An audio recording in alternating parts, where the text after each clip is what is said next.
Hey everyone, and welcome back for another deep dive with us. Excited to be here. Today we're going on a mission to uncover the secrets of the dollar's weaponization. Oh, that sounds exciting. Might sound like something out of a spy thriller, Yeah. but trust me, this stuff has real-world consequences. Real world for sure. We'll be pulling from a few different sources today. Okay. We've got Saleha Mohsin's book, Paper Soldiers, to guide us. That's like a good one. And we'll also be pulling in some insightful policy analyses and some historical accounts as well. Great. And get this. What? The dollar's journey to becoming a financial weapon can be traced all the way back to 1944. Wow. So like right after... World War II. Yeah, World War II. We're also going to explore how the 9/11 attacks completely changed how the U.S. uses its financial muscle. I'm interested to hear about that. So by the end of this deep dive, All right. you'll not only understand how the dollar became so powerful, Okay. but also grasp the real-world impact of economic sanctions and currency manipulation. Okay.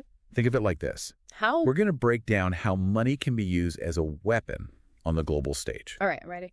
So first, Okay. we need to understand how the dollar climbed to the top of the global financial food chain. Makes sense. It all started after World War II. Okay. U.S. emerged as kind of an economic powerhouse. Yeah. The economy was booming, Uh-huh. while much of the world was rebuilding. Still recovering. Now here's where things get interesting. Okay. At the Bretton Woods Conference in 1944, All right.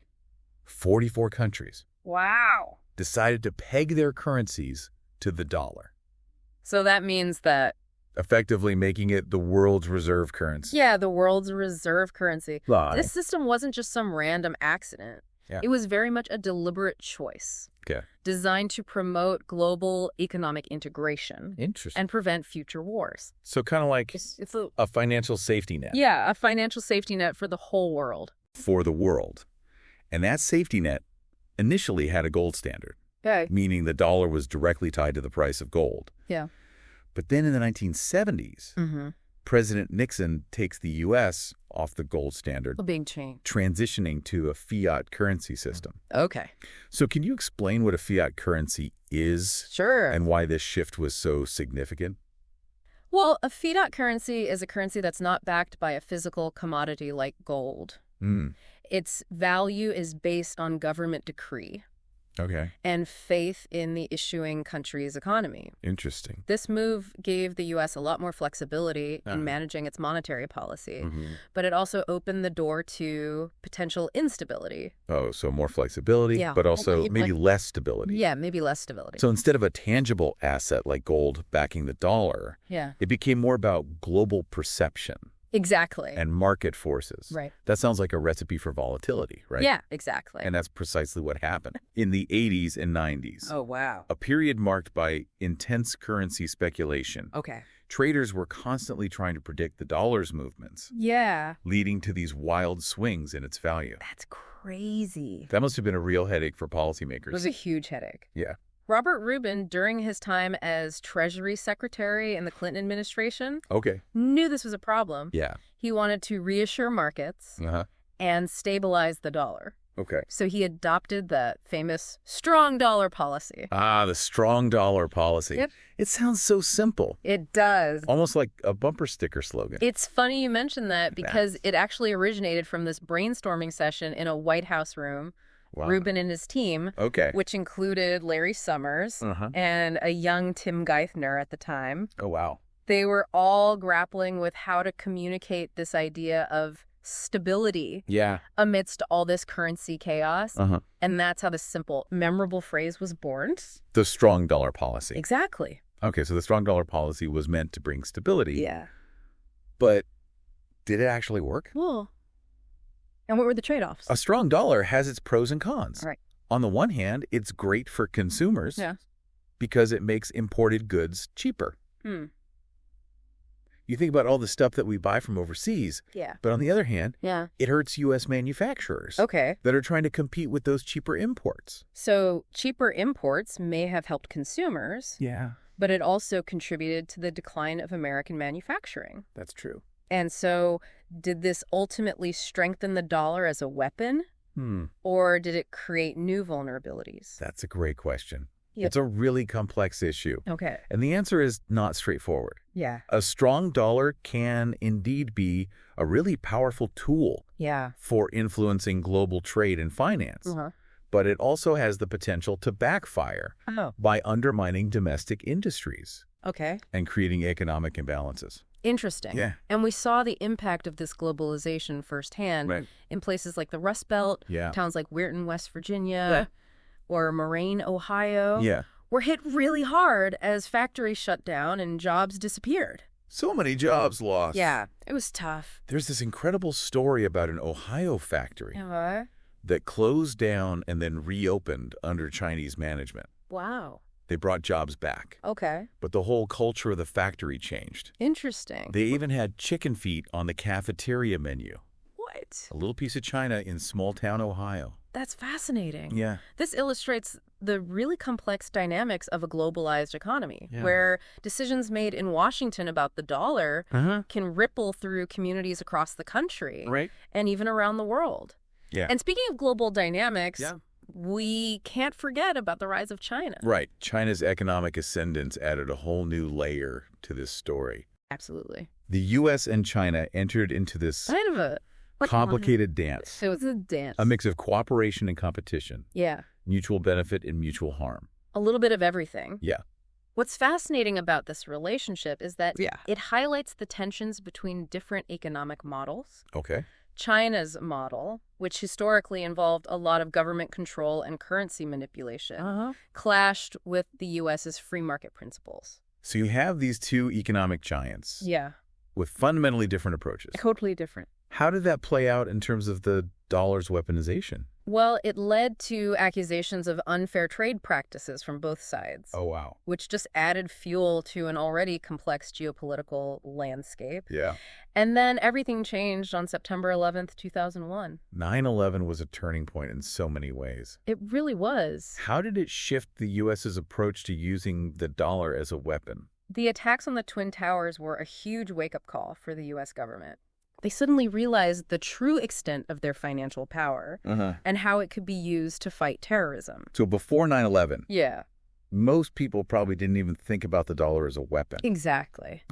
But after the attacks, the U.S. saw the dollar as a way to track and disrupt terrorist financing. Okay. This led to the creation of a dedicated sanctions unit within the Treasury Department. Wow. And a really significant increase in the use of economic sanctions as a foreign policy tool.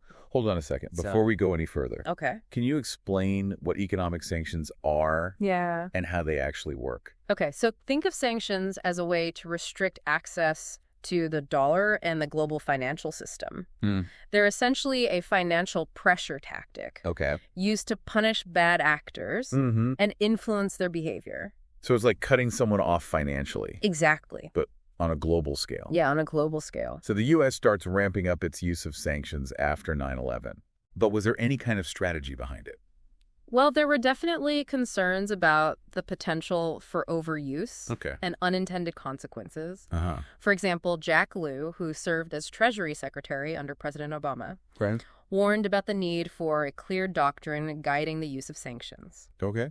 He was worried about sanctions becoming too common and losing their effectiveness and potentially even harming innocent people. It sounds like he was trying to strike a balance between using sanctions as a powerful tool while also recognizing their potential downsides. Exactly. And this tension between effectiveness and unintended consequences would become even more apparent during the Trump administration. It would. The Trump era. Yeah. A time of, shall we say, unconventional approaches to foreign policy. That's one way to put it. How did the Trump administration change the game when it came to sanctions? The Trump administration took a much more aggressive approach to sanctions, using them more frequently, often unilaterally, and against a wider range of targets. So they were really leaning into the dollar's weaponization. They were.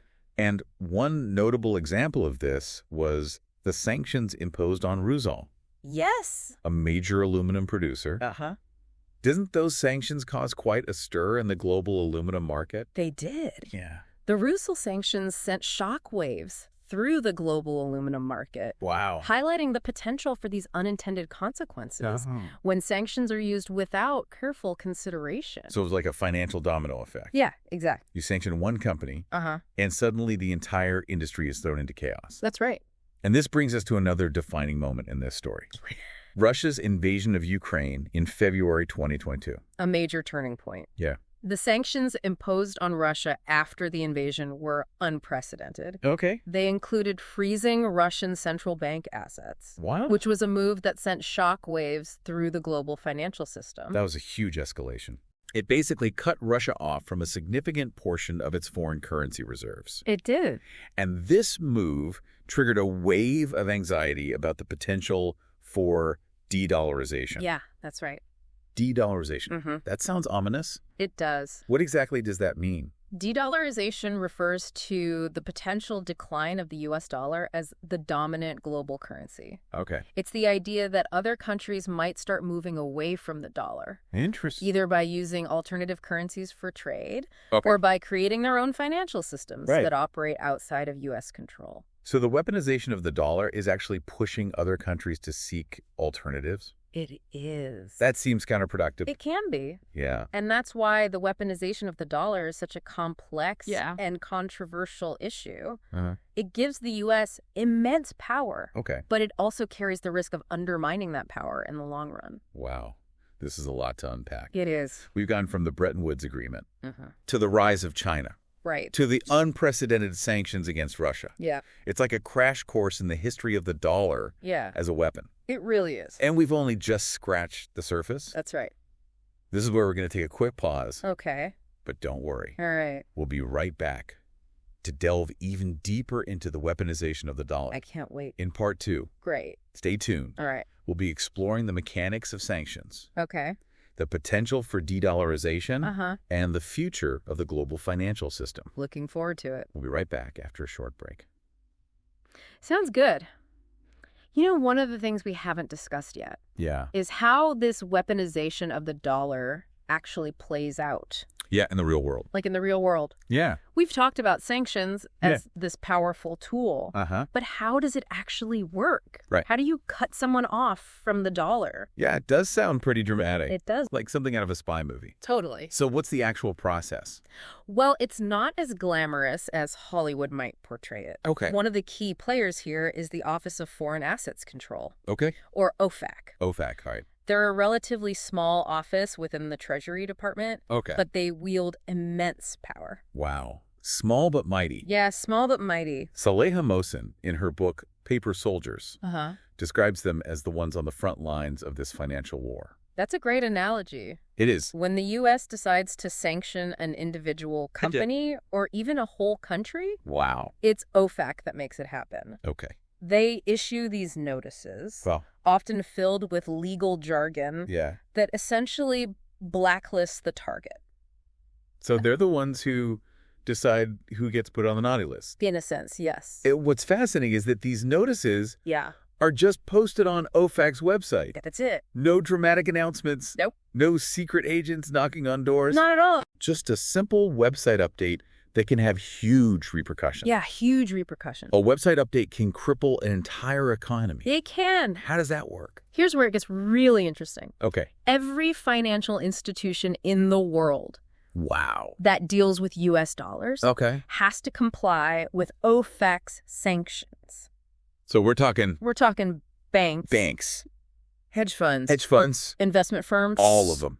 All of them. So if you're a bank in, say, Europe, and you see that one of your clients has been sanctioned by OFAC, what happens? You have to freeze their assets. Okay. Stop doing business with them and report it to the authorities. So essentially you cut them off completely. You cut them off completely. And what if they don't comply? The consequences can be severe. Okay. They risk facing massive fines and penalties from the U.S. government. Wow. And they could even be cut off from the U.S. financial system themselves. That's a huge risk. Is a huge risk. Most institutions aren't willing to take. No, they're not.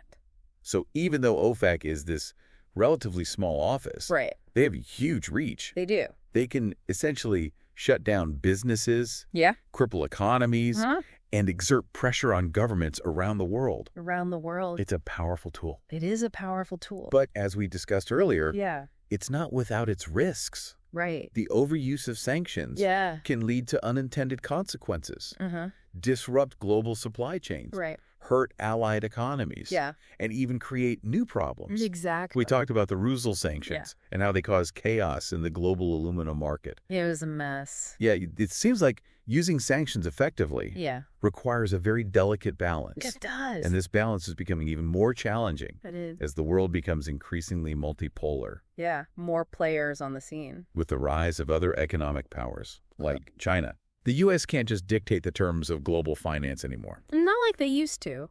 Speaking of China, we've seen countries like Saudi Arabia starting to explore alternatives to the dollar for oil trading. Yeah, that's a big one. What does this tell us about the future of the dollar's dominance? It's a sign that the dollar's grip on the global financial system might be loosening. Okay. Countries are realizing that being overly reliant on the dollar leaves them vulnerable to U.S. sanctions. They're starting to hedge their bets, looking for ways to diversify their reserves and reduce their exposure to U.S. financial power. So what are some of these alternatives? Well, we hear a lot about China's yuan. Yeah. The yuan's one. But are there others? There are a few options being explored. Okay. One is this idea of a BRICS currency. BRICS currency, okay. A potential international reserve currency backed by the BRICS countries. Brazil, Russia, India, China, and South Africa. That would be a major shift. It would be huge. In the global financial order. Yeah. Is it a realistic possibility?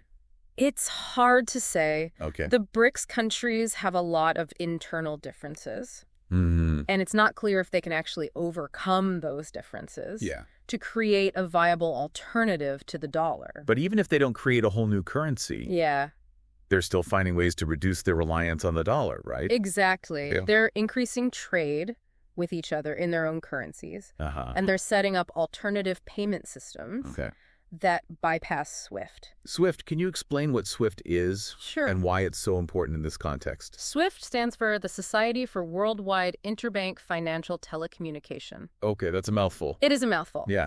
It's essentially the messaging system that banks use to communicate and process international payments. So it's like the nervous system of the global financial system. That's a great analogy. Yeah. And because the U.S. has so much influence over SWIFT, it can effectively cut countries off from the system. Wow. Isolating them from the global economy.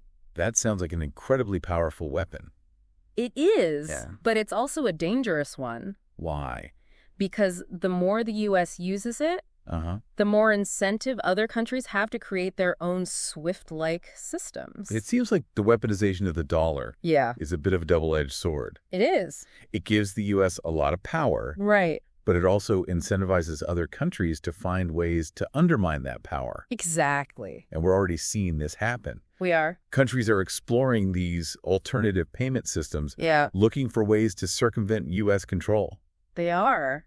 So it's not just about the dollar anymore. No, it's not. It's about a whole new financial landscape emerging. You're catching on. Okay. And this new landscape is being shaped not just by geopolitics, but also by technology. Technology. How does technology factor into all of this? Technology is changing everything, including the way money moves around the world. Okay. Think about cryptocurrencies, for example. Okay, yeah. They offer a way to transfer value outside of the traditional financial system. Right. And they're becoming increasingly popular, especially in countries that are wary of U.S. financial power. So cryptocurrencies could potentially challenge the dollar's dominance. It's a possibility. Okay. Although it's still early days. Yeah. Cryptocurrencies face a lot of challenges. Like what? Volatility, regulatory hurdles, scalability issues. But they're definitely a wild card in this whole equation. Absolutely.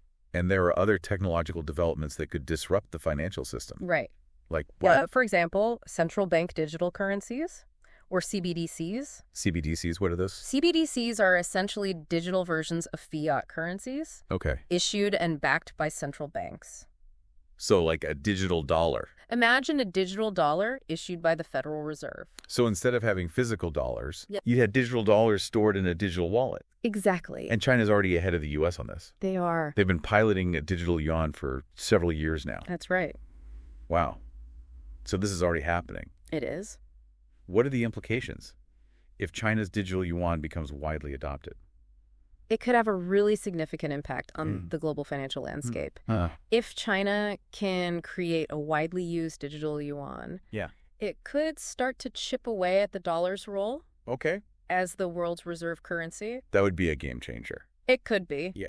It's still too early to say, for sure, but it's definitely something to watch closely. Yeah, it seems like we're entering a new era of financial warfare.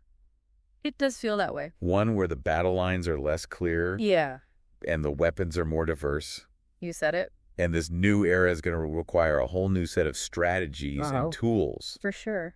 So what does all this mean for the average person? That's the big question, right?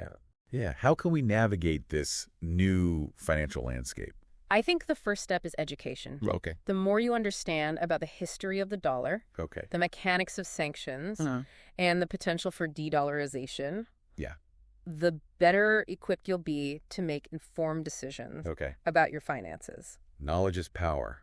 Especially in this new financial world. And another important step is diversification. Diversification is key. So don't just hold dollars. Right. Explore other currencies. Yeah. Precious metals. And even cryptocurrencies. Exactly. The key is to spread your risk. Spread the risk. And protect yourself from the potential volatility of any single currency or asset class. That's right.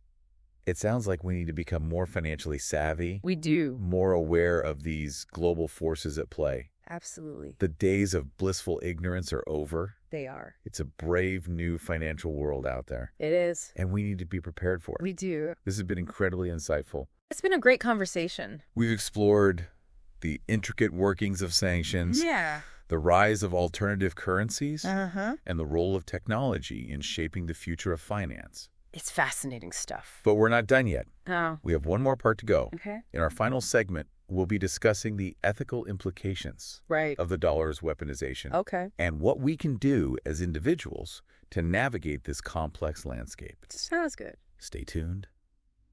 Welcome back to our deep dive into the weaponization of the dollar. It's been a fascinating journey so far. It really has. We've covered a lot of ground. Yeah, from the dollar's rise to power to the mechanics of sanctions and the emergence of alternative financial systems. It's been fascinating and, frankly, a little unsettling. I agree. It's a complex topic with far-reaching implications. But one of the aspects we haven't fully explored yet is the ethical dimension. Right. Of using money as a weapon. The human cost. Yeah, we've talked about the strategic and economic implications. Yeah. But what about the human cost of sanctions?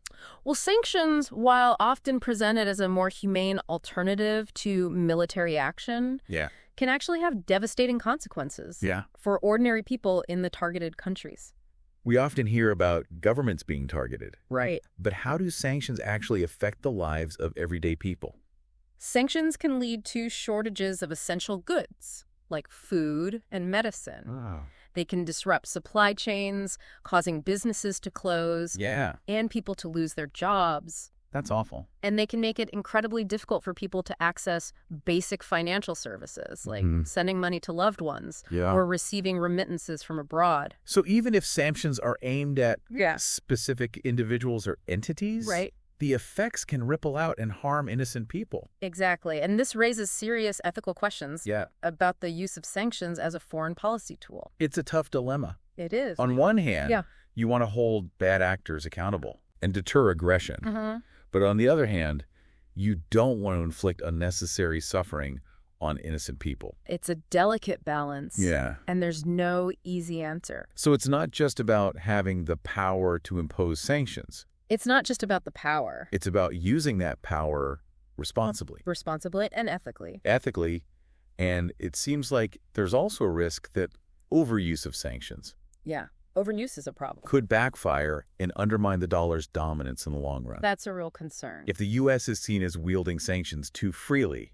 Right. Or unfairly. It could push other countries to seek alternatives to the dollar. Alternatives for sure. Accelerating the process of de-dollarization. Exactly. So it's a bit of a paradox. It is a bit of a paradox. The more the U.S. uses the dollar as a weapon, the more it risks undermining its own power. That's the irony. And this brings us to a broader point about the future of the global financial system. Okay. We're at a crossroads. Yeah, a crossroads for sure. The old order, dominated by the U.S. and the dollar, is being challenged. It's trying new powers. With the rise of China, the emergence of cryptocurrency. Yeah, and those concerns about weaponization. And growing concerns about the weaponization of the dollar. Feels like we're entering a period of profound change. We are. It's hard to predict how it's all going to play out. You're right. It's hard to say for sure. But one thing is clear.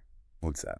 We need to start thinking about how to build a more stable, equitable, and resilient global financial system. A system that works for everyone. For everyone, not just a select few. And this is where individuals can play a role. You think so? Yeah, it's not just about governments and central banks. It's about all of us. What can we do as individuals to navigate this complex landscape? As we discussed earlier, education is key. Education, right. The more informed you are about these issues, the better equipped you'll be to make sound financial decisions. So reading books like Paper Soldiers, absolutely, following financial news, and staying informed about global developments. All of that is so important. And as we mentioned before, diversification is crucial. Diversification. Can't emphasize that enough. Don't put all your eggs in one basket. Right. Spread the risk. Explore different asset classes, including those outside the traditional financial system. Exactly. Think outside the box. And be prepared for volatility.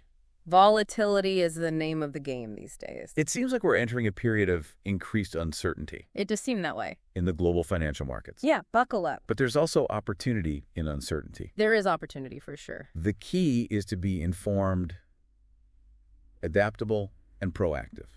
Informed, adaptable, and proactive. I like that. It's about taking control of your financial future. Yeah, own your future. And being prepared for whatever comes next. You got it. And beyond personal finance. Yeah.